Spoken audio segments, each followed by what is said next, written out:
नमस्कार साथियों, जैसे ये फसल आपको दिखाई दे रही है, ये ज्वार की तरह दिख रही है, इसको हम सावा बोलते हैं। ये वही सावा है जिसे हम व्रत या उपवास वगैरह में इसका सेवन करते हैं। वैसे तो इसकी रोटियां भी बनाई जाती है, इसकी खीर भी बनाई जाती है, इसकी खिचड़ी भी बनाई जाती है, अनेक प्रकार के इससे अपने व्यंजन बनाए जाते हैं खाने के। लेकिन प्राचीन काल के अंदर से ही ये बहुत ही उपयोगी और बहुत ही फेमस है। ये वही सावा है जिसके अंदर हम उपवास में इसका सेवन करते हैं। तो साथियों, इसकी खेती बहुत ही आसान तरीके से होती है। कहा जाए तो जैसे बंजर भूमि रहती है, उस बंजर भूमि में हम इसकी खेती कर सकते हैं और उपजाऊ भूमि में भी इसकी खेती कर सकते हैं। इसकी सबसे बढ़िया क्या है कि जब पानी ज़्यादा गिरेगा तब भी इसमें कोई दिक्कत नहीं आएगी, और जब पानी कम रहेगा तब भी इसमें कोई प्रॉब्लम नहीं आएगी।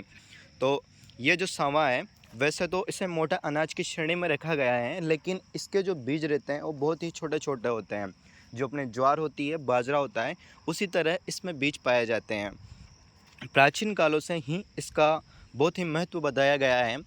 इसका जो सेवन पहले हमारे जो पूर्वज वगैरह रहते थे, वो पहले इसका ही सेवन करते थे। ये कोई घास है, उस घास की उत्पत्ति से ये सावा जो हमें अनाज के रूप में मिला है।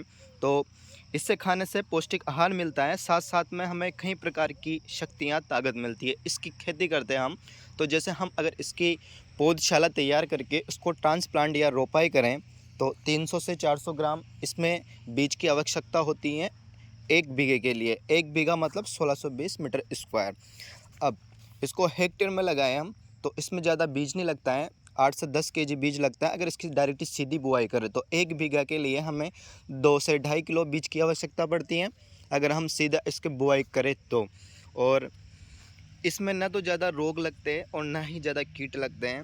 तो इसकी खेती हम कर सकते हैं, इसमें इससे कोई प्रॉब्लम की देखने की ये नहीं पड़ेगी हमें। वैसे तो इसे हम इसमें हम ऐसे तो ताज़ा गोबर का घोल उपयोग कर सकते हैं, साथ साथ में हम गौमूत्र का स्प्रे कर सकते हैं, और साथ में इसमें एक लट लगती है जिसे हम इल्ली वगैरह बोलते हैं, तो उस इल्ली के लिए हम इसमें 10 पर्णी का स्प्रे कर सकते हैं या नीम के पत्तों का स्प्रे करते हैं। तो साथियों, आपको ये फसल कैसी लग रही है, और अधिक जानकारी चाहिए आपको इस फसल के बारे में, आपको कुछ पूछना हो तो आप हमसे पूछ भी सकते हो, और इस तरह की कृषि आप कर सकते हो।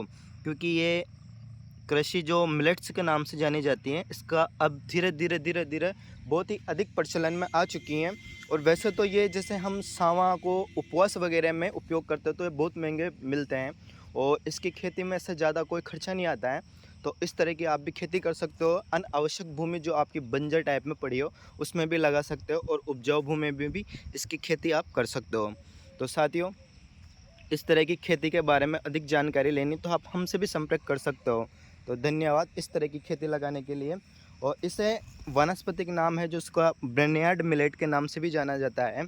और वैसे तो इस खेती को हम कहीं भी कर सकते हैं, ऐसी कोई वो नहीं है कि कहीं होगी, कि सभी मिट्टियों में यह खेती हो सकती है। और आप ये दे सकते हो, इसके बोर्ड पर नाम लिखा हुआ है सावा बर्नियार्ड मिलेट्स। तो इस तरह की खेती आप कर सकते हो। धन्यवाद।